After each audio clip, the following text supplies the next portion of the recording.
এখানে বসে বসে আপনারা ভাবুন, আজ আপনার স্ত্রীকে গিয়ে বলবেন যে আমি তোমার প্রিয়জন না প্রয়োজন? তবে মা বোনরা শুনে ফেলেছে তো, উত্তরটা যত্ন করে দেবে, এখন চিন্তা নেই। আমি একটু হাসি চলে বলি, বাপ চলেন। 2 নাম্বার হলো কি, আবেগ আর বিবেক। কি বললাম বাবা? আবেগ আর বিবেক। ইসলাম আবেগের ধর্ম নয়, ইসলাম হলো বিবেকের ধর্ম। ইসলামে আবেগের কোনো জায়গা নেই। একটা এক্সাম্পল দেবো, উদাহরণ দেবো বাপ, কোরআন থেকেই দিই, চলুন। আল্লাহ নবী একদিন দাঁড়িয়ে আছেন, জানেন, সাহাবীদেরকে বলছেন তোমরা আমাকে ওই রকম সম্মান করিও না। কিরকম সম্মান? পূর্ববর্তী নবীদের উম্মতেরা তারা তাদের সম্মান করতে গিয়ে যেমন জাহান্নামী হয়েছে, ওই রকম সম্মান আমাকে তোমরা করো না। তখন একজন ব্যক্তি বললেন, হে নবী, পূর্ববর্তী লোকে নবীদের উম্মতেরা তারা তাদের নবীকে সম্মান করতে গিয়ে জাহান্নামী হয়েছে, নবীকে সম্মান করলে আবার জাহান্নামায় যায়? নবীজি বললেন হ্যাঁ। সাহাবীরা পুরো চুপ। সঙ্গে সঙ্গে আল্লাহ পাক কোরআনের এই আয়াতটা তখন নাজিল করে দিলেন। কোথায় আছে আয়াতটা? 10 নম্বর পারার 10 নম্বর পৃষ্ঠা 11 নম্বর লাইনে, সূরার নাম সূরা তাওবার 30 নম্বর আয়াতে আল্লাহ বলেন, ওয়াকালাতিল ইয়াহুদু উযাইরু ইবনুল্লাহ। ইহুদিদের হেদায়েতের জন্য আল্লাহ একটা কিতাব পাঠিয়েছিলেন, তার নাম হলো তাওরাত। আর একটা নবী পাঠিয়েছিলেন, নবীটার নাম হলো মুসা। পরবর্তীতে আরেকটা অনেক নবী পাঠিয়েছেন, তার মধ্যে আরেকটা নবীর নাম হলো হযরত উযাইর আলাইহিস সালাতু সালাম। উযাইর নবীকে ইহুদিরা ভক্তি করতে করতে করতে করতে আবেগে বলে ফেললো, এই উযাইর নবী নয় তো কি? উযাইর আল্লাহর বেটা। নাউজুবিল্লাহ বলো। দেখলেন আবেগ কোথায় নিয়ে গেল? খ্রিস্টানরা কি করলো? ওয়াকালাতিন নাসারাল মাসীহ ইবনুল্লাহ। নাসারারা কি করলো? ওরা আবার 3 দলে বিভক্ত হলো। এক দল বলল, এই ঈসা নবী নয়, ঈসাকে কেউ নবী বলবে না। তো কি? ঈসা নিজেই আল্লাহ। নাউজুবিল্লাহ বলো। ভক্তি কোথায় নিয়ে গেল দেখলেন? আবেগ। আর এক দল বলল, হাট, আল্লাহ হলে তা এত দেরিতে এলো কেন? তবে কি? আল্লাহর বেটা। নাউজুবিল্লাহ। আর এক দল বলল, হাট, ঈসা আল্লাহও নয়, আল্লাহর বেটাও নয়, তবে কি? ঈসা আল্লাহর বান্দা, আল্লাহর নবী। এই বিশ্বাসে ছিল মাত্র পৃথিবীতে ঈসা নবীর সময়ে 12 জন লোক। কত কত কত? খুব গুরুত্বপূর্ণ কথা বা 12 জন লোক ছিলেন ঈসা নবীর কাছে। যেদিন ঈসা নবীকে আল্লাহ পাক 4th আসমানে তুলে নেন, সেই ওনার ঘরের ভিতরে এই 12 জন লোক ছিলেন। এই 12 জন লোকের জবাই করে দেওয়া কোনো পশু আমাদের খাওয়া হালাল। এই 12 জন লোকের ছেলে মেয়ের সঙ্গে আমাদের ছেলে মেয়ের বিয়ে দেওয়া জায়েজ। কিছু বুঝতে পারছেন ওয়াজিব আর কি? আমার বাপেরা শুনে নিন বাবা। তো 2 নম্বর শব্দটা কি বললাম? আবেগ আর কি? বিবেক। প্রথম শব্দটা কি বলেছিলাম?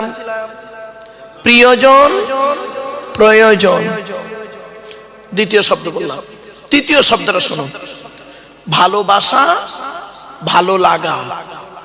দুটো কিন্তু এক নয়। ভালো লাগাটা হলো ক্ষণস্থায়ী, আর ভালোবাসাটা হলো চিরস্থায়ী। এখন আমার আপনার ভালো লাগছে, 2 ঘন্টা পরে নাও লাগতে পারে, ঠিক না বে ঠিক? আর ভালোবাসাটা সর্ব অবস্থাতেই লাগে, এটা মাথায় রাখুন। 4 নাম্বারটা খুব ইম্পর্টেন্ট, খুব ইম্পর্টেন্ট, খুব ইম্পর্টেন্ট। কি? ইতিহাস, পরিহাস। কি বললাম বাবা একটু বলেন? পরিহাস। আচ্ছা, পরিহাস শব্দের অর্থ জানেন? ঠাট্টা করা, ঠাট্টা করা। শুনে নিন, জীবনে যদি উন্নতি করতে পারেন, চাইছে ধর্মের দিকে হোক, ব্যবসার দিকে হোক, শিক্ষার দিকে হোক, সামাজিক দিকে হোক, যে কোনো দিকে, জীবনে যদি উন্নতি করতে পারেন, আপনার গায়ের ছেঁড়া জামাটা হবে জনগণের ইতিহাস। ঠিক না বেঠিক? আর যদি জীবনে উন্নতি করতে না পারেন তাহলে আপনার গায়ের সুন্দর পোশাকটা হবে জনগণের পরিহাস। জ্ঞানীগুণী বুদ্ধিজীবী মানুষ, আলোচনার শুরুতেই এই চারটে শব্দ বললাম, আর আজকে আলোচনাটা হবে এই চারটে শব্দকে ঘিরে কোরআন এবং হাদিসের আলোকে। আলহামদুলিল্লাহ, আলহামদুলিল্লাহ ওয়া কাফা ওয়া সালামুন আলা ইবাদিহিল্লাযীনা ইসতাফা, আম্মা বাদ, ফাকাদ ক্বালা আল্লাহু তাআলা ফি কালামিল মাজিদ ওয়াল ফুরকানিল হামিদ, আউযু বিল্লাহি মিনাশ শাইতানির রাজীম, বিসমিল্লাহির রহমানির রহিম, ওয়া নাযালনা আলাইকাল কিতাবা তিবয়ানাল লিকুল্লি শাইইন ওয়া হুদাম ওয়া রাহমাতাম ওয়া বুশরা লিল মুসলিমিন। কোরআনের এই আয়াতটি 14 নম্বর পারার 16 নম্বর পৃষ্ঠার 4 নম্বর লাইনে সূরার নাম সূরা নাহলের 89 নম্বর আয়াতে আল্লাহ বলেন, নবী তোমার উপর আমি এই কোরআন অবতীর্ণ করেছি। পৃথিবীর সমস্ত জিনিসের বর্ণনা এই কোরআনের ভিতরে ডাইরেক্ট ইনডাইরেক্ট দলিল সহ আমি আল্লাহ পাঠিয়ে দিয়েছি। আপনারা কোরআন থেকে কি নেবেন বলুন? এখানে ভৌত বিজ্ঞান নেবেন, কোরআনে আছে। জীবন বিজ্ঞান নেবেন, কোরআনে আছে। ভূগোল নেবেন, কোরআনে আছে। পরমাণু বোমা নেবেন, কোরআনে আছে। রাজনৈতিক জীবন, পারিবারিক জীবন, সাংসারিক জীবন, অর্থনৈতিক জীবন, ইহকাল পরকাল, জান্নাত জাহান্নাম, মায়ের পেটে আসা থেকে পৃথিবীর মুখ দেখলেন, আবার মারা গেলেন, কবরে ঢুকলেন, কিয়ামতের মাঠে উঠলেন, বিচার, কি নেবেন? সবই রয়েছে এর ভিতরে। কি নেবেন? এই জন্য আল্লাহ অন্য আয়াত দিয়ে সুন্দর করে পৃথিবীর মানুষকে বুঝিয়ে দিচ্ছেন। কি?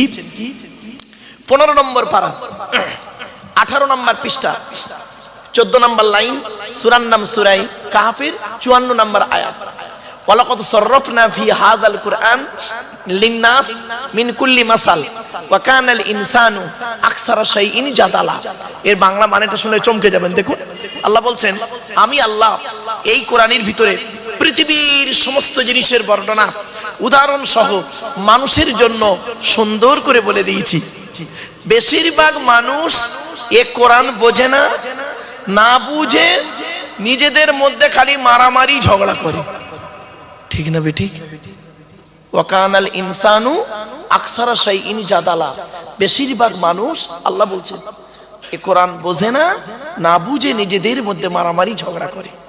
আমার বাপেরা, চলো একটা একটা করে আপনাদেরকে টু দি পয়েন্টের উপরে কথাগুলো বলার সুযোগ দিন। জলসা যখন দেবেন দয়া করে আপনাদের আমি অনুরোধ করছি, 3টে জিনিসকে ঠিক রাখবেন। কটা ভাব? 3টে জিনিস। কি কি? 1 নাম্বার বক্তা, 2 নাম্বার কমিটি, 3 নাম্বার শ্রোতা। বক্তার কি দেখবেন বাপ? দয়া করে 2টো জিনিস দেখবেন। 1 নাম্বার দেখবেন বক্তাটি সত্যিকারের আলেম কিনা। কি বললাম বাবা? সত্যিকারের আলেম কিনা। শুধু ডিগ্রি থাকলে হবে না বাপ, বক্তাটির আমল আছে কিনা, বক্তাটি নিজে 5 ওয়াক্ত নামাজ পড়ে কিনা, বক্তাটি রমজান মাসে রোজা রাখে কিনা, বক্তাটি ওর ছেলে মেয়ের হক আদায় করে কিনা, বক্তাটি ওর পিতামাতার সেবা যত্ন করে কিনা, বক্তাটি ভাই বোনের সঙ্গে সুসম্পর্ক রাখে কিনা, বক্তাটি ওর প্রতিবেশীর সঙ্গে ভালো আচরণ করে কিনা, বক্তাটির ওর স্ত্রীর সঙ্গে ভালো আচরণ করে কিনা। খুব ইম্পর্টেন্ট, বক্তাটির চরিত্রটা ঠিক আছে কিনা। আমি বলিনি কিন্তু, নবী পাক সাল্লাল্লাহু আলাইহি ওয়াসাল্লাম বলছেন। হাদিসটা এবার শোনো। আল্লাহ নবী বললেন, কোন আলিমান, হাক্কানি আলেম হও। কোন আলিমান, হাক্কানি আলেম হও। হাক্কানি আলেম হতে পারোনি, ঠিক আছে। আও মুতাআল্লিমান, হাক্কানি আলেমের ছাত্র হও, তাও সুযোগ পাওনি, ঠিক আছে। আও মুস্তামিয়ান, হাক্কানি আলেমরা যেটা বলে মনোযোগ সহকারে শ্রবণ করো, আমল করো, তাও সুযোগ পাওনি, ঠিক আছে। আও মুহিব্বান, হাক্কানি আলেমদেরকে অন্তর দিয়ে ভালোবাসো। ওয়ালা তাকুন খামিসান ফাতুহলিকু, 5 নাম্বারটা হতে যাও না, জাহান্নামী হয়ে যাবে। আমি বলিনি, নবী বললেন। এখন প্রশ্ন হলো হাক্কানি আলেম কে? চলুন এবার দেখি হাক্কানি আলেম কাকে বলে। গালে দাড়ি থাকলে, মাথায় টুপি দিলে, বড় পাঞ্জাবি পরলে, কোরআনের আয়াত বেশি বললে, হাদিস বেশি বললে, না গো বাবা, তাকে হাক্কানি আলেম বলে না। নবীজি বলছেন, হাদিস আল্লাহ রাসূল বলছেন হাক্কানি আলেম কে? আল্লাহু আজওয়াদু জুদান ওয়ানা আজওয়াদু বানি আদম ওয়াজাদুকুম বাদি রাজুলুন আলিমা ইলমান ফানাশরাহু ইয়াতি ইয়াউমাল কিয়ামাতি আমিরান ওয়াহিদা। এই হাদিসের বাংলা মানেটা শুনুন। আল্লাহ নবী বলেন, আল্লাহ হলেন সবথেকে বড় দাতা, আল্লাহর পরে বড় দাতা হলাম আমি মুহাম্মদ সাল্লাল্লাহু আলাইহি সাল্লাম। আমার পরে বড় দাতা কে জানো? আল্লাহ নবী বলছেন, আমার পরে পৃথিবীর বড় দানশীল ব্যক্তি কে জানো? ওই আলেম যে ইলিম অর্জন করেছেন, ইলিম মোতাবেক নিজে চলেছেন, সমাজের মানুষকে বলেছেন, তার ইলিম থেকে মানুষ উপকৃত হতে পেরেছে। ওই শ্রেণীর আলেমদেরকে কিয়ামতের মাঠে আল্লাহ এক একটা দলের আমির, নেতা করে, সরদার করে তুলবে। আমার বাপেরা, মাইকের সামনে এসে কিছু বলে দেবার নাম বক্তা নয়। তিনটে জিনিস কোনোদিন ব্যাকে আসে না, সব সময় সামনের দিকে যায়। এক নাম্বার, ধনুক থেকে তীরটা বের হয়ে গেলে ওই তীরটা আর কোনোদিন ব্যাকে আসে না। দুই নাম্বার, দেহ থেকে আত্মাটা বের হয়ে গেলে ওটা আর পৃথিবীতে রিটার্ন দেওয়া হয় না। তিন number, it is very very important, জবান থেকে কথা বের হয়ে গেলে ওটা আর পৃথিবীতে রিটার্ন দেওয়া হয় না। মনে রাখবেন বাপেরা, 1 ঘন্টা ওয়াজ করতে গেলে 3 ঘন্টা বই পড়তে হবে, 3 ঘন্টা স্টাডি করতে হবে, পড়াশোনা করতে হবে 1 ঘন্টা লেকচার দিতে গেলে। আমার বাপেরা, আমি আপনাদেরকে করজোড়ে নিবেদন করছি, জলসাটাকে না সুন্দর করে তুলুন। আপনারা কোরআনের মাহফিল দিন, কোরআনের মাহফিল দিন। 2 দিনে 3 6 জন বক্তা ওয়াজ করেছেন, তাই না বাবা? তাই তো নাকি? আমি ভুল বলছি? বাইরে 3 6 জন বক্তা, কালকে 3 জন, আজ 3 জন, 6 জন বক্তা। 6 জন ভাই যদি 6টা সূরার তাফসীর করতেন, তাহলে 20 বছর পরে 6 কোটি বল 120টা সূরার তাফসীর হতো। অর্থাৎ গোটা কোরআনটা কি রোজিপুরের মানুষ জানতে পারত। কোরআনের সূরা আছে তো মোটে 114টা। আমার বাপেরা, সবই রয়েছে এর ভিতরে। প্লিজ আমি আপনাদেরকে অনুরোধ করছি, আসুন একটা একটা করে আলোচনা করি। আচ্ছা বাপেরা, টেনে টেনে বলছে না বলে অসুবিধা হচ্ছে? হ্যাঁ, একটু দাঁড়ান, মালটা একটু গরম হয়ে যাক, টেনে টেনে দিচ্ছি বাবা, কারণ মানে টান না দিলে খুব সমস্যা বাবা। চলেন, টান দিচ্ছি বাবা, একটু ধৈর্যের পরিচয় দিন। চলো, তাহলে 1 নাম্বার কি বললাম? বক্তা। 2 নাম্বার কমিটি। জলসা কমিটি আলাদা, মসজিদ কমিটি আলাদা। জলসা কমিটি হতে গেলে বাপ, হাতে ধরে বলে যাচ্ছি, কমসে কম 3টে গুণ থাকা দরকার। শুধু জলসা কমিটি থাকবে না, বক্তা, শ্রোতা, কমিটি 3 জনের থাকতে হবে। কি কি? 1 নাম্বার, সৎ হতে হবে। কি বললাম বাবা?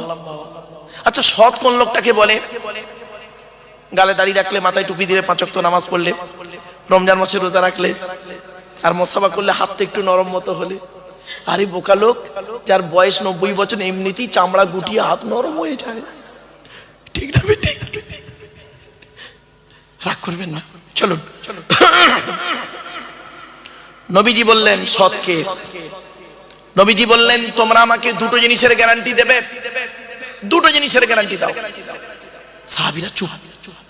পেছন থেকে একজন বললেন, হে নবী, আমরা যদি 2টো জিনিসের গ্যারান্টি দিই, বিনিময়ে আপনি আমাদের কিছুর গ্যারান্টি দেবেন? নবীজি বললেন, হ্যাঁ। তোমরা যদি 2টো জিনিসের গ্যারান্টি দাও, আমি তোমাদের এই জান্নাতের গ্যারান্টি দিয়ে দেবো। সাহাবীরা বললেন, বলুন। 1 নাম্বার নবী বললেন, 2 ঠোঁটের মাঝখানে এই জিভের গ্যারান্টি দাও। হারাম খাবার খাওয়া থেকে জিভটাকে ঠিক করো, বাজে ভাষা বলা থেকে জিভটাকে ঠিক করো, পরনিন্দা পরচর্চা করা থেকে জিভটাকে ঠিক করো। 1 নাম্বার। আর 2 নাম্বারটা কি? 2 রানের বীজখানে লজ্জাস্থানের গ্যারান্টি দাও।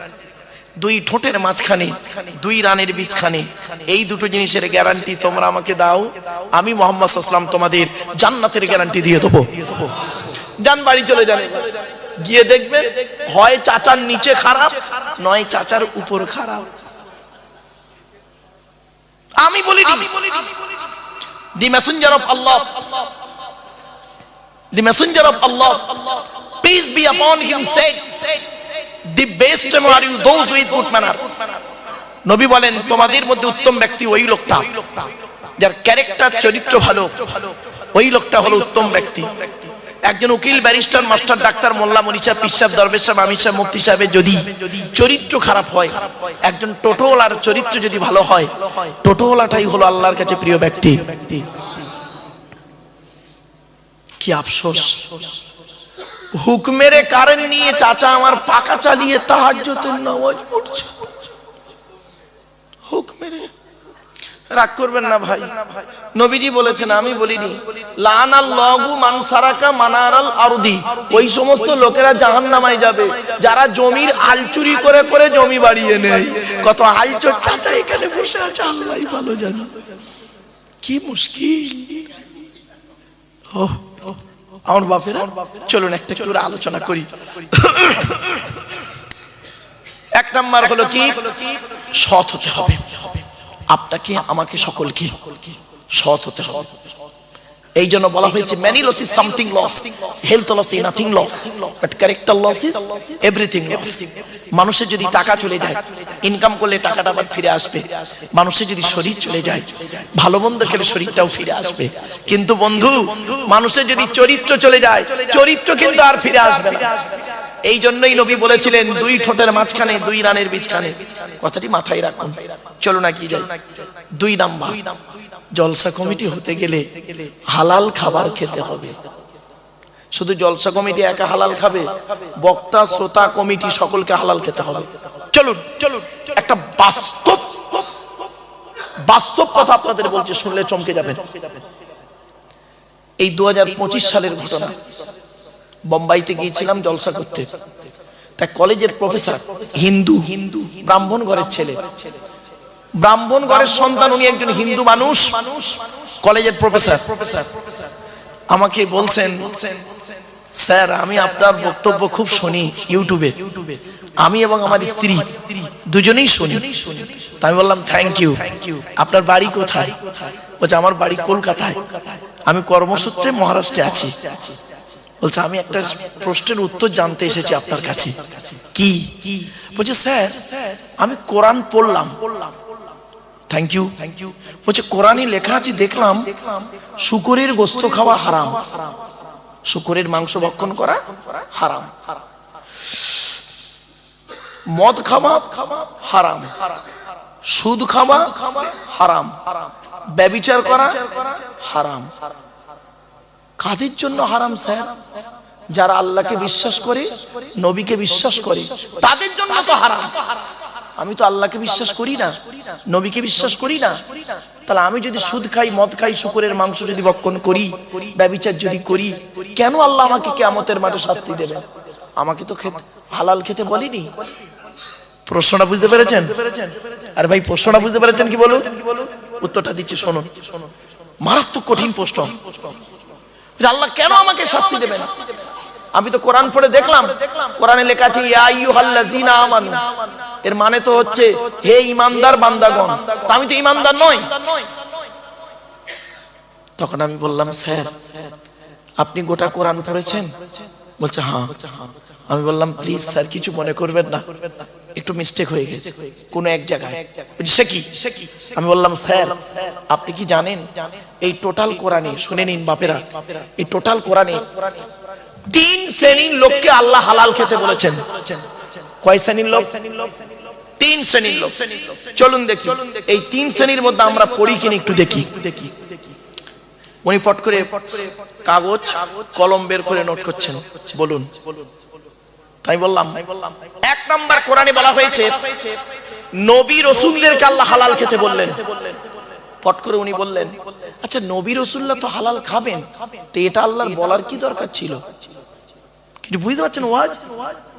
আমি বললাম স্যার কেন বলেছে জানেন? যাতে করে সাধারণ মানুষের মাথায় এটা না ঢুকে যায় নবী মানে যা খুশি তাই। এত সহজ নয়। কোরআনে বলা হয়েছে 8 নম্বর পারা 10 নম্বর পৃষ্ঠা 6 নম্বর লাইন, সূরার নাম সূরা আরাফ, ফালানাসআলান্নাল্লাযীনা উরসিলা ইলাইহিম ওয়া লানাসআলান্নাল মুরসালিন। এর বাংলা মানে কি? প্রত্যেক নবী রাসূলকে আমি কিয়ামতের মাঠে জিজ্ঞাসা করব, আপনাকে পৃথিবীতে নবী করে পাঠিয়েছিলাম, আপনি কি আপনার দায়িত্ব পালন করেছিলেন? আপনাকে পৃথিবীতে রাসূল করে পাঠিয়েছিলাম, আপনি কি আপনার দায়িত্ব পালন করেছিলেন? নবী রাসূলদেরকে যদি এই রকম প্রশ্নের সম্মুখীন হয় রজিপুরের মানুষ, আপনি আমি কোন ধরনের মানুষ? আপনাকে আমাকে প্রশ্নের সম্মুখীন হতে হবে না? শুনে নিন, কোরআন বলছে আয়াহসাবুল ইনসানু আইয়ুতরাকা সুদা, সূরা কিয়ামার মধ্যে আল্লাহ বলছে 29 পারা, মানুষ কি মনে করেছে এমনি এমনি ওকে ছেড়ে দেব? এত সহজ নয়। কড়ায় গন্ডায় হিসাব নেব, তারপরে আমি আল্লাহ যদি ভালো বুঝি তো ওকে ছাড়বো, আর নইলে বলবো দাঁড়া তোর হেয়ারিং আছে। বুঝতে পারছি? চলো চলো চলো। তখন আমি বললাম স্যার কোরআনে আছে 1 নাম্বার নবী রাসূলদেরকে হালাল খেতে। কোথায় আছে আয়াতটা শুনে নিন। 18 নম্বর পারা 4 নাম্বার পৃষ্ঠা 8 নাম্বার লাইন, সূরার নাম সূরা মুমিনুন, আয়াত নাম্বার 51। ইয়া আইয়ুহার রাসূল কুলু মিনাত তাইয়্যিবাতি ওয়ামালু সলিহা। এর বাংলা মানে কি? হে রাসূলগণ, আল্লাহ বলছেন হে রাসূলগণ আপনারা পৃথিবীতে হালাল খাবারগুলো ভক্ষণ করুন, ওয়ামালু সলিহা পৃথিবীতে ভালো ভালো কাজগুলো করুন। কেন? ইন্নী বিমা তা'মালুনা আলিম, নিশ্চয়ই আমি আল্লাহ আপনাদের সমস্ত কাজের খবর রাখি। কিছু বুঝতে পারছেন না? কাদের বললে এটা? বল বল বল বল বল। নবী রাসূলদেরকে বললেন। আর আমাদের কি বলছে এবার দেখি। তখন উনি আমাকে ফট করে বললেন, স্যার আমি নবীও নয় রাসূলও নয়। বললাম, আমিও বললাম স্যার আমিও নবীও নয় রাসূলও নয়। তাহলে 1 নাম্বারটা বাদ।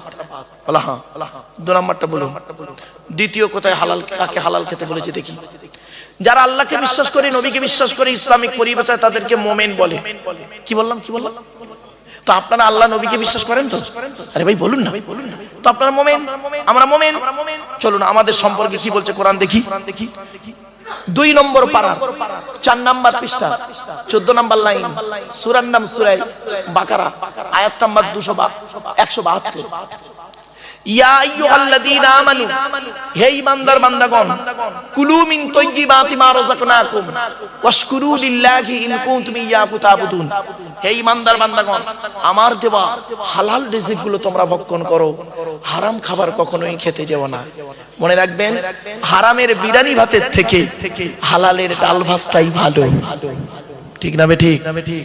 শুনে নিন, কয়েক কটা দেহ মাটিতে পচে না, কয়েক কটা দেহ মাটিতে পচে না, আর এই দেহগুলো জান্নাতে যাবে। 1 নাম্বার হলো নবীদের দেহ মোবারক মাটিতে পচে না। জোরে বলুন, জোরে বলুন। 2 নাম্বার শহীদানদের দেহ মোবারক মাটি খেতে পারে না, টাটকা থাকে। 3 নাম্বার মোকাম্মাল কোরআনে হাফেজের দেহ, মোকাম্মাল কোরআনে হাফেজের দেহ। শব্দটা কিন্তু দুবার বলেছি বাবা। মোকাম্মাল কোরআনে হাফেজের দেহ। ওই ছেঁচড়া মার্কা হাফেজ সাহেবের কথা বলিনি। ওই হাফেজ সাহেব হয়ে মসজিদে ইমামতি করছে, পাশের বাড়ির মেয়েটার প্রেগন্যান্ট করে দিল, ওই ক্যারেক্টার লস হাফেজ সাহেবের কথা বলিনি। মোকাম্মাল কোরআনে হাফেজের দেহ মাটি খেতে পারে না, টাটকা থাকে। জোরে বলুন। 4 নাম্বার হাক্কানি আলেমের দেহ মাটি খেতে পারে না, টাটকা থাকে। 5 নাম্বার মুয়াজ্জিনের দেহ, 12 বছর যদি কেউ নিঃস্বার্থভাবে আযান দেয়, ওই দেহ মাটি খেতে পারে না, টাটকা থাকে। আচ্ছা এই 5টার মধ্যে আমরা হতে পেরেছি, তাহলে আমরা সব 6 নাম্বার একটা লাইন আছে, বলবো বলবো বলবো। হালাল খানেওয়ালা মানুষের দেহ মোবারক মাটি খেতে পারে না। জোরে বলুন, জোরে বলুন। করো জোরে বলে যাচ্ছি বাপ, হালাল খাবারটুকু খান, হালাল খাবার খান, কোরআনে বলা হয়েছে। চলুন। উনি তখন বললেন, স্যার আমি মোমেন নয়, ওটা আপনার জন্য প্রযোজ্য। তাই বললাম স্যার 2 নম্বরটা বাদ, চলুন 3 নম্বরটাই দেখি আপনি আছেন কিনা। কোরআনে সমস্ত মানব জাতিকে আল্লাহ হালাল খেতে বলেছেন। আমি বললাম স্যার আপনি কি মানব জাতির মধ্যে আছেন, নাকি আপনার চিন্তা ভাবনা ম্যাংকি থেকে ম্যান, মানে বাঁদর থেকে মানুষ? আপনি কি এরকম চিন্তা ভাবনার মানুষ? ও যে না না না, আমি আদমের সন্তান, আমি মানুষ। বললাম স্যার আপনি হিন্দু হন, মুসলিম হন, জৈন হন, ব্রাহ্মণ হন, খ্রিস্টান হন, আপনি যদি মানব জাতির মধ্যে হন আপনাকে হালাল খেতে বলেছে কোরআনে আল্লাহ। বলছি সে কি? বললাম শুনুন, আপনারাও শুনে নিন। 2 নম্বর পারা 4 নম্বর পৃষ্ঠা 8 নম্বর লাইন, সূরার নাম সূরা বাকারা 168 নম্বর আয়াত। ইয়া আইয়ুহান নাস, হে মানব জাতি। এখানে হিন্দু মুসলিম কোনো ডিভাইডেড নেই, ঠিক না বেঠিক? কুলু মিম্মা ফিল আরদি হালালান তাইয়্যিবা, পৃথিবীতে আমার দেওয়া হালাল রিজিকগুলো তোমরা ভক্ষণ করো। ওয়ালা তাত্তাবিউ খুতুওয়াতিশ শয়তান, শয়তানের পথকে অনুসরণ করিও না। ইন্নাহু লাকুম আদুউম মুবিন, শয়তান হলো তোমাদের প্রকাশ্য দুশমন। সঙ্গে সঙ্গে ওনার গালে হাত, ঠিক এইভাবে গালে হাত দিয়ে বসে পড়ে। আমি বললাম স্যার আপনার কি ধারণা হয় যে কোরআন শুধু মুসলমানদের জন্য এসেছে? আপনারা কি মনে করেন কোরআন শুধু মুসলমানদের জন্য এসেছে? না, কোরআন এসেছে মানব জাতির কল্যাণের জন্য। 2 নম্বর পারা 7 নম্বর পৃষ্ঠা 2 নম্বর লাইন, সূরার নাম সূরা বাকারা। হুদাল লিন্নাস, মানুষের হেদায়েতের জন্য। অবায়্যিনাতিন মিনাল হুদা ওয়াল ফুরকান, ন্যায় অন্যায়কে পৃথক করার জন্য কোরআন নাযিল হয়েছে। আমি বললাম স্যার আপনার কি ধারণা হয় যে মুহাম্মদ সাল্লাল্লাহু আলাইহি ওয়াসাল্লাম শুধু মুসলমানদের নবী? মুহাম্মদ সাল্লাল্লাহু আলাইহি ওয়াসাল্লাম শুধু মুসলমানদের নবী নয়। উনি বলছেন আমার তো তাই বিশ্বাস হয়। বললাম না স্যার, কোরআনে মুহাম্মদকে শুধু মুসলমানদের নবী করা হয়নি। সে কি? বললাম স্যার কোরআনের 9 নম্বর পারা 9 নম্বর পৃষ্ঠা 11 নম্বর লাইন, সূরার নাম সূরা আরাফের মধ্যে আল্লাহ বললেন, কুল নবী তুমি বলো, ইয়া আইয়ুহান নাস, হে মানব জাতি। এখানে হিন্দু মুসলমান কোনো পার্থক্য নেই। হে মানব জাতি, ইন্নী রাসূলুল্লাহি ইলাইকুম জামিয়া, আল্লাহ পাক কুল কায়নাতে রাসূল করে মুহাম্মদকে পাঠিয়েছেন। তো আপনি কি ভাবলেন? তাহলে 1 নাম্বার হলো, 2 নাম্বার হলো হালাল খেতে হবে, 3 নাম্বার হলো বাবা জলসা কমিটি হতে গেলে 5 ওয়াক্ত নামাজি হতে হবে। খারাপ সেন্স নেবেন না, শুধু জলসা কমিটি 5 ওয়াক্ত নামাজ পড়বে না আর বক্তার কাজা করবে, বক্তাবাদ শ্রোতাবাদ না, বক্তা শ্রোতা সকলকে নামাজি হতে হবে। আল্লাহর নবী মুহাম্মদ সাল্লাল্লাহু আলাইহি ওয়াসাল্লাম পৃথিবী ছেড়ে যেদিন বিদায় নিচ্ছিলেন জীবনের শেষ কথাটি ছিল কি জানেন?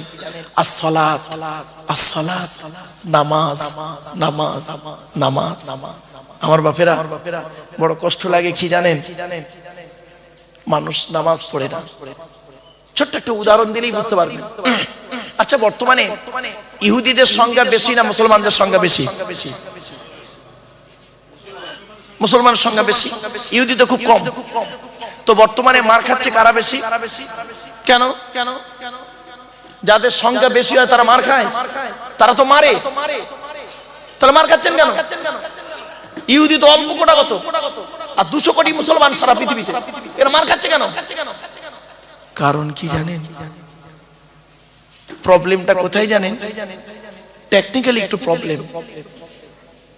এরা শিক্ষা দীক্ষা চিন্তা ভাবনা গবেষণায় অনেক পিছিয়ে আছে মুসলমানরা এখন, আর ইহুদিরা টেকনোলজিতে আগিয়ে। মুসলমানদের পাঠানো কিতাব এই কোরআন থেকে পরমাণু বোমা বের করলো, এই কোরআনে আছে পরমাণু বোমা। হে মুসলমান, আধার কার্ড করেছিলেন, আধার কার্ড করার সময় অফিসাররা আপনাদের 2টো কথা বলেছিলেন কি? 1 নাম্বার বলেছিলেন চোখটা বড় করে চান তো, বলেছিলেন। আর 2 নাম্বার 2টো বুড়ো আঙুল কিনে একটা কাঁচের উপরে চেপে ধরেছিলেন। 1500 বছর আগে এই 2টো জিনিস কোরআনে ইঙ্গিত দেওয়া আছে। কোথায় আছেন আপনি? আপনি কোরআন পড়েন, আপনি কোরআন পড়েন নেকির আশায়। নেকি, আল্লাহ নবীর ওই হাদিসটা খুব আমল করে মুসলমানরা। বর্তমানে কিছু মুসলিম, সকলে নয়, কিছু মুসলিম খুব আমল করে। আল্লাহর নবী বলেছেন মান করা আল কুরআনা হরফান ফালাহু আশরু হাসানা, যে ব্যক্তি কোরআন থেকে একটা অক্ষর পড়বে আমলনামায় 10টা নেকি লিখা হবে। এই হাদিসটা খুব আমল করে, এজন্য মুসলমান কি করে? নেকির আশায় খালি কোরআন পড়ছে, কিন্তু কোরআনে শুনে নিন 82 জায়গায় আছে নামাজের কথা, 92 জায়গায় আছে লেখাপড়ার কথা। কোন সংখ্যাটা বেশি, 82 না 92? তাহলে লেখাপড়ায় পিছিয়ে কেন? কোরআনে বলা হলো আফালা ইয়াতাদাব্বারুনাল কোরআন, এই আয়াতটা কোরআনে 2 জায়গায় আছে, 26 পারায় আর 5 পারায়। তারা কি আমার এই কোরআনকে নিয়ে একবার চিন্তা ভাবনা করে না? এ মুসলমান কোরআন নিয়ে গবেষণা করলো না? এরা কি করলো? এ কোরআনকে নিয়ে গবেষণা করলো কারা? America, London, France, Britain, Japan, Jordan, Germany ঠান্ডা করে বসে বসে কোরআনকে নিয়ে গবেষণা করলো। কারা করলো? Humphry Davy, Michael Faraday, Einstein, Isaac Newton, doctor Maurice Bucaille, mister Cook, mister Jabiri, mister Campbell, Raja Rammohan Roy, Ishwarchandra Vidyasagar, Rabindranath Tagore, Acharya Jagadish Chandra Bose, Francis Drake, William স্কিটপুর, Williams Harvey, Thomas, George Bernard, এরা কোরআনকে নিয়ে গবেষণা করলো। আর আমরা কি করলাম? আমরা কিছু মৌলবি, সকলে নয়, ভুল বলা হবে, আমরা কিছু মৌলবি কোরআনটাকে কিভাবে ইউটিলাইজ করলাম দেখবেন। তেল পড়া, পানি পড়া, ওয়াজ করা, খতম পড়া, তাবিজ মরা, ঘর বন্ধ করা, নিজেদের মধ্যে মারামারি করা, গোল টুপি, লম্বা টুপি, চেরা জামা, ফাড়া জামা, তবলিগ, ফুরফুরা, বেরেলি, ওয়াহাবি, জামাত ইসলামী, আহলাদি, বুকে হাত বাঁধা, নাভির নিচে হাত বাঁধা, নামাজে জোরে আমিন বলা, আস্তে আমিন বলা, 20 রাকাত তারাবি, 8 রাকাত তারাবি, কিয়াম করা না করা, ওর বলে কাফের, ওর বলে কাফের। ঠিক না বেটি? বাবাজি, কতদিন মুসলমানরা মার খাবেন? কতদিন মার খাবেন? বলবো কি বলো? শুনে নিন। ইহুদিদের একটা কিতাব আছে, কিতাবটার নাম হলো তালমুদ। কি বললাম বাবা? তালমুদ। ওই কিতাবে লেখা আছে, ইহুদিদের কিতাবের নাম হলো তালমুদ। ওই তালমুদ কিতাবে লেখা আছে, হে ইহুদিরা, সেই দিন থেকে মুসলমানদের সঙ্গে আর পারবে না, হেরে যাবে। কোন দিন থেকে? তোমরা লক্ষ্য করবে, যেদিন তোমরা দেখবে মুসলমানদের ফজরের নামাজের জামাত জুম্মার নামাজের জামাতের সমান হবে। সুবহানাল্লাহ বলা গেল না? ফজরের নামাজের জামাত জুম্মার নামাজের সমান হবে। সেই দিন থেকে বুঝে নেবে এরা যাই মুসলমান নয়, এরা হলো সেই মুসলমানের উত্তরাধিকারী যে মুসলমান 313 জন মুসলমানকে নিয়ে বদরের যুদ্ধের প্রান্তরে হযরত মুহাম্মদ সাল্লাল্লাহু আলাইহি ওয়াসাল্লাম যাদেরকে নিয়ে 1000 শত্রুর মোকাবেলা করতে গিয়ে মাত্র 14 জনকে হারিয়ে ইসলামের পতাকা পুঁতেছিল। এরা হলো তাদের উত্তরাধিকারী। অতএব আর পারবো না এদের সাথে।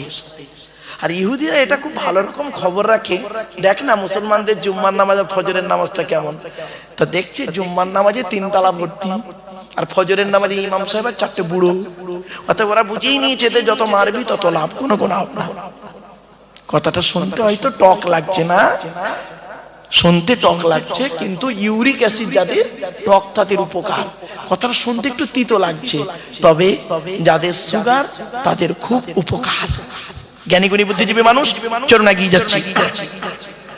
পৃথিবীতে আল্লাহ কিতাব পাঠিয়েছে কটা? মোট 104টা। এগুলো মনে রাখবেন, 104টা। 100টা হলো সহিফা, ছোট ছোট চিরকুট। কার উপরে কটা এলো শুনে নিন। আদম নবীর উপরে এসেছে 10টা, ইব্রাহিম নবীর উপরে এসেছে 10টা, তাহলে 20টা। আর শীষ নবীর উপরে এসেছে 30টা, কত হলো? 50টা। ইদ্রিস নবীর উপরে এসেছে 50টা, কত হলো? 100টা। মোট এসেছে কটা? 104। 104। 1 নম্বর কিতাবের নাম কি? কিতাবটার নাম হলো তাওরাত। হিব্রু ভাষায় মুসা নবীর উপরে 40 দিন ধরে 1000 পারা বিশিষ্ট রমজান মাসে 6 তারিখে নাজিল হয়েছে। জোরে বলুন। 102 নম্বর কিতাবের নাম কি? কিতাবটার নাম জবুর। বললাম জবুর। দাউদ নবীর উপরে গ্রিক ভাষায় নাজিল হয়েছে, গ্রিক ভাষায় দাউদ নবীর উপরে 150 পারা বিশিষ্ট, কত 150 পারা বিশিষ্ট রমজান মাসে 108 তারিখে নাজিল হয়েছে। 103 নাম্বার কিতাবের নাম কি? কিতাবটার নাম হলো ইনজিল, নবীটার নাম হলো ঈসা। কিতাবটা এসেছে সুরিয়ানি ভাষায়। কি ভাষায়? সুরিয়ানি ভাষায়। কিতাবটা হলো কত পারা? 27 পারা। রমজান মাসের 18 তারিখে নাজিল হয়েছে। 104 নাম্বার কিতাবের নাম কি?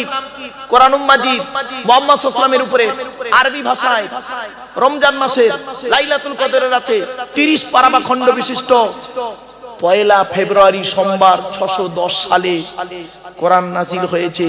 হেরা নামক গুহায় কোরআনের প্রথম বাক্য ছিল ইকরা, রিড, পড়ো পড়ো পড়ো। আর আমাদের এখন বাক্য হলো গেল গেল গেল। পেট শান্তি, দুনিয়া শান্তি। অনেক মুসলমানের বাড়িতে গিয়ে দেখবেন, সানসেট গুলোতে বিশাল বড় বড় কিতাব কেনা আছে। ছেলে আমার মাস্টার, ডাক্তার, ইঞ্জিনিয়ার, প্রফেসর হবে, কোর্টের জজ হবে, ভালো আলেম হবে। আর অনেক মুসলমানের বাড়িতে গিয়ে দেখবেন সানসেট গুলোতে বিশাল বড় বড় তরকারির হাঁড়ি আছে, মাল বকরাই দেবে হবে। ঠিক না বেটি? হাঁড়ি দিয়ে ঘর ভর্তি না করে কিতাব দিয়ে ঘর ভর্তি করো। ছেলেকে ধনী না বানিয়ে জ্ঞানী বানিয়ে যান। যে জাতি লেখাপড়ায় পিছিয়ে সে জাতি সব দিকে পিছিয়ে। বাংলায় একটা কথা আছে, শতমূর্খ লয়ে আমি স্বর্গে নাহি যাব, দ্বাদশ পণ্ডিত নিয়ে পাতালেই রব। 100 জন মূর্খ মানুষকে নিয়ে স্বর্গে গিয়ে কোনো লাভ নেই, 12 জন শিক্ষিত লোককে নিয়ে নরকে থাকা অনেক ভালো। মূর্খ বন্ধুর থেকে শিক্ষিত শত্রু ভালো। কথাটা শুনতে হয়তো খারাপ, কিন্তু বাস্তব কথা। শুনে রেখে দিন, আপনারা ছেলেদেরকে যেমন মাধ্যমিক, উচ্চ মাধ্যমিক, বিএ পাস, এমএ পাস, আলেম, হাফেজ, মাস্টার, ডাক্তার, ইঞ্জিনিয়ার, প্রফেসর করাচ্ছেন, সাথে সাথে মেয়েদেরকেও মাধ্যমিক, উচ্চ মাধ্যমিক, বিএ পাস, এমএ পাস, আলেম, হাফেজা, মাস্টার, ডাক্তার, ইঞ্জিনিয়ার, প্রফেসর করাবেন। কারণ কি জানেন? ইংরেজিতে একটা কথা আছে, 1 mother is equal to 100 teacher. একটা মা হলো 100 জন শিক্ষকের সমতুল্য। একজন পুরুষ যদি শিক্ষিত হয় সে কেবল নিজেই শিক্ষিত হয়, একজন নারী যদি শিক্ষিত হয় গোটা পরিবারটা শিক্ষিত হয়। ঠিক না বেটি? ইসলামে নারী শিক্ষার গুরুত্ব বহু, আমরা তো আপনাদের কাছে তুলে ধরিনি বাবা। এজন্য অনুরোধ করে আপনাদের কথাগুলো বলে যাচ্ছি, হয়তো শুনতে কেমন লাগবে, একটু ধৈর্যের পরিচয় দিন বাপেরা। চলুন এগিয়ে যাই একটা একটা করে। আচ্ছা ভাই, আপনারা হজ করতে চান? আরে ভাই বলুন না, একটু কথা বলুন না। প্রত্যেকেরই মন চায় হজ করতে। তো হজে যেতে গেলে তো টাকা লাগবে। আপনার তো মনটা আছে যাওয়ার। দেখবেন একটা ঘটনা বলবো, শুনলে চমকে যাবে। হজে না গিয়ে হজ কবুল হয়ে গেছে। কি হজে না গিয়ে তার হজ আল্লাহর দরবারে কবুল হয়েছে। শুনে নিন এখানে ভালো করে, সংক্ষেপে বলছি বোঝার জন্য, একদম সংক্ষেপে। ওই এক্সাম্পলটা আনলে তবে বোঝাতে পারবো ভালো। লোকটার নাম হলো আব্দুল্লাহ ইবনে মুবারক। কি বললাম বাবা? নামটা একটু বলেন। আব্দুল্লাহ ইবনে মুবারক খুব বড় আলেম, তৎকালীন যুগে বড় আলেম ছিলেন এবং খুব আল্লাহর ওলি লোক ছিলেন। উনি হজে যাবেন, ওনার বন্ধুও যাবেন, 2 বন্ধু একসঙ্গে হজে যাবেন। তো করেছেন কি, উনি ওনার বন্ধুর সঙ্গে যাবেন, সব কমপ্লিট, টাকা পয়সা সব রেডি, সব একদম কমপ্লিট, হজে বেরোবেন। এমত অবস্থায় উনি করলেন কি, ওনার ছোট ছেলেটা কাঁদতে কাঁদতে আসছে। উনি বলছেন, বাবা তুমি কাঁদছো কেন দুপুরবেলা, কি হয়েছে? বাচ্চাটা বলছে, আব্বা গ্রামে একটা লোক গোস্ত রান্না করে খাচ্ছে, তা আমি গিয়ে গোস্ত চাইলাম, আমাকে দিল না, তাই কাঁদছি। আব্দুল্লাহ ইবনে মুবারক রাহমাতুল্লাহ আলাইহি মনে করলেন, হয়তো মনে হচ্ছে লোকটি আমার প্রতি কোনো রাগ রয়েছে। সেই রাগটা আমার উপরে আদায় করতে না পেরে আমার বাচ্চার উপরে আদায় করছে। যাই, হজে যাওয়ার আগে লোকটার কাছে ক্ষমা চেয়ে আসি। উনি করলেন কি, ছেলেটার হাতটা ধরে লোকটার বাড়িতে গেলেন। দরজা বন্ধ, আওয়াজ দিলেন, ভেতর থেকে লোকটা দরজাটা খুললো। খুলেই দেখছে এলাকার সবথেকে বড় আলেম আব্দুল্লাহ ইবনে মুবারক ওনার গেটে হাজির। উনি বলছেন, হুজুর আসসালামু আলাইকুম। ওয়ালাইকুম আসসালাম। হুজুর আসুন একটু ভেতরে আসুন। বলছে, না বাবা আমি ভেতরে যাব না, একটা কথা বলবো। বলছে কি? বলছে, এই বাচ্চাটা আমার বাচ্চা তুমি জানো? তো বলছে জি জানি তো হুজুর, আপনার বাচ্চা জানি। ও তুমি জানো? জি। তুমি আজকের বাড়িতে গোস্ত রান্না করে খাচ্ছ? ও যে জি। আমার এই বাচ্চাটা তোমার কাছে একটু গোস্ত চেয়েছিল। তা বলছে জি। তা বাবা, একটা বাচ্চাকে একটু গোস্ত দিলে ক্ষতি কি ছিল? তখন লোকটা ঝরঝর করে কাঁদছে, চোখ থেকে পানি পড়ছে। বলছে বাবা কাঁদছো কেন? তখন কেঁদে কেঁদে লোকটা বলছে হুজুর, আজ 3 দিন হলো আমার বাড়িতে রান্না হয়নি। 3 দিন হলো বাড়িতে রান্না হয়নি। কচি কচি বাচ্চারা অনাহারে আছে। আজ সকালবেলা কাজে গিয়েছিলাম, দুপুর হয়ে গেছে, কোনো কাজ পাইনি। তাই আমি একটা বাপ তো, বুকটা ফেটে যাচ্ছে, খালি হাতে বাড়ি যাই কি করে। খুব চিন্তা করছি কি করে